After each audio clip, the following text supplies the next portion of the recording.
मेरठ में कई मंदिर बने हुए हैं और सभी मंदिरों की अलग अलग मान्यताएं भी हैं, लेकिन एक ऐसा मंदिर है जिसमें मां की सेना में शामिल 64 योगिनी देवियों के दर्शन भी होते हैं। जी हाँ, दावा किया गया है कि मेरठ स्थित राज राजेश्वरी त्रिपुर सुंदर मंदिर में मां भगवती का एकमात्र मंदिर है जहां मां की सेना को परिक्रमा भी लगाई जाती है। साथ ही मां की मूर्ति कमल के फूल पर स्थापित है, जो कि भगवान महेश की नाभि से निकला है। करीब 35 साल पहले इस मंदिर को स्थापित किया गया था। मंदिर को जगत गुरु शंकराचार्य ब्रह्मलीन स्वामी स्वरूप आनंद सरस्वती महाराज के कर कमलों से स्थापित किया गया था। मां भगवती त्रिपुर सुंदरी राजराजेश्वरी रूप में विराजमान है। मां की मूर्ति यहाँ खुद बोलती हुई प्रतीत होती है, मानो मूर्ति आपसे खुद बात कर रही हो। मां भगवती यहाँ जिस आसन पर विराजमान है, उस आसन की खास बात यह है कि स्वयं भगवान महेश लेटे हुए हैं। आसन के 4 स्तंभ रुद्र, ईश, ब्रह्मा, विष्णु खुद बने हुए हैं और भगवान महेश की नाभि से निकले कमल पर विराजमान है मां भगवती। माना जाता है कि यहाँ मां की सच्चे मन से पूजा अर्चना करने से सभी देवी देवताएं खुद प्रसन्न हो जाते हैं और मां लक्ष्मी और मां सरस्वती दोनों की एक साथ कृपा होती है। मां की अंदर के परिक्रमा मार्ग पर 10 महाविद्या हैं और बाहरी परिक्रमा मार्ग पर 64 योनि देवियां विराजमान हैं, जिनकी परिक्रमा भी उल्टी लगती है। दोनों परिक्रमा करने से शत्रु या बुरा चाहने वाले कुछ भी नहीं बिगाड़ सकते। सबसे पहले तो मंदिर परम पूज्य ज्योतिष पीठाधीश्वर एवं द्वारका शारदा पीठाधीश्वर जगतगुरु शंकराचार्य ब्रह्मलीन स्वामी श्री स्वरूपानंद सरस्वती जी महाराज के कर कमलों द्वारा उनके संकल्प से ही यह आश्रम और मंदिर स्थापित हुआ। उन भगवती राजराजेश्वरी आद्याशक्ति जगदम्बा की प्राण प्रतिष्ठा हुई करीब आज से 35 वर्ष पूर्व।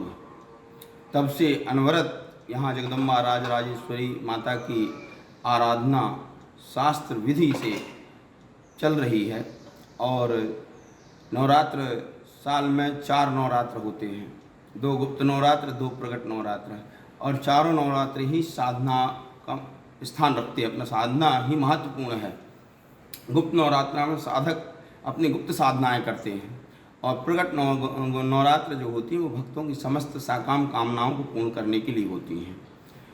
तो आज से प्रकट नवरात्र आश्विन शुक्ल प्रतिपदा से प्रारंभ हो रही हैं।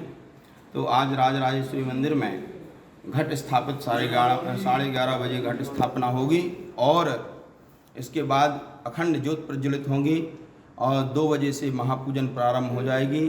सायं 5 बजे लक्षार्चन महायज्ञ प्रारंभ हो जाएगा, जो कि 9 दिन चलेगा। 1.25 लाख किशमिश के द्वारा भगवती का प्रतिदिन अर्चन होगा। इस प्रकार से अनुष्ठान 10वीं को पूर्ण हो जाएगा। 10वीं को भंडारा होगा, जवांकुर विसर्जन होंगे इत्यादि शास्त्र विधि से नवरात्रि कर्म संपन्न होगा। महाराज जी, देख रहा हूँ कि आपने पूरी सजावट कर रखी है। कितने दीप प्रज्वलित होंगे और नौरते कितने लगाए जा रहे हैं, ये सारी थोड़ी सी जानकारी दीजिए। नवरात्र भगवती के चारों तरफ जवांकुर बोए जाते हैं और वो जवांकुर भगवती का ही रूप माना जाता है। इसमें साधक जब साधना करता है तो इसमें कुछ श्वेत जवांकुर भी आते हैं। वो भगवती का जगदम्बा का स्वरूप माना गया है, साक्षात श्वेत जवांकुर का। तो और जवांकुर भगवती का और जवांकुरों का एक विशेष संबंध है। तो चारों तरफ भगवती का आप देख रहे हैं, पत्तलों में मिट्टी लगी है। उसके ऊपर जब घट स्थापन होगा तो जवांकुर उसमें बोए जाएंगे और इन्हीं के साथ साथ दीपक प्रज्वलित किए जाएंगे। तो इस बार 31 दीपक प्रज्वलित हो रहे हैं। चैत्र नवरात्र में मां का विशेष श्रृंगार किया जाता है। नवरात्र में मां भगवती के चारों ओर जो बोए जाते हैं। मेरठ के सभी मंदिरों को मैंने देखा है, पूजा पाठ देखा है, लेकिन जो पूर्ण तरह से सनातनी रीति से पूजा जैसे होनी चाहिए वो केवल इसी मंदिर में की जाती है। अच्छा, क्या क्या चमत्कार देखे हैं? क्या मनोकामना कभी जो आपने यहाँ जो भी सच्चे मन से आके जिसने भगवती के सामने अपनी बात कही है, उसकी वो बात हमेशा पूरी हुई है। ऐसा कभी नहीं हुआ कि किसी ने कुछ कहा हो भगवती से अपने सच्चे मन से। जैसा तन मन और धन से लोग वैसे तो यहाँ करते हैं, लेकिन अगर कोई मन से आके यहाँ भगवती के सामने अपनी बात करता है तो उसकी बात ज़रूर पूरी होती है। कुछ ऐसा चमत्कार आपने देखा हो यहाँ पे जो आप बताना चाहें? चमत्कार तो यहाँ अनन्य बहुत सारे चमत्कार हुए हैं। चमत्कार तो यहाँ लोग अर्श से मतलब फर्श से उठ के अर्श तक पहुँच गए हैं। यहाँ पूजा पाठ करने से भगवती के चमत्कार इतने हैं कि लोग मन में धारण करके आते हैं और बाहर पहुँचते पहुँचते तक बात पूरी हो जाती है। ऐसे कई बहुत एग्जाम्पल्स हैं इस तरह के। मंदिर में पिछले 18 सालों से पूजन के लिए आ रहे मनीष गोयल बताते हैं कि यहाँ मंदिर में इतनी शक्ति मौजूद है कि कभी कभी ऐसा होता है कि माँ से आप कुछ मांगो और मंदिर से बाहर निकलते ही माँ उसे पूर्ण कर देती है।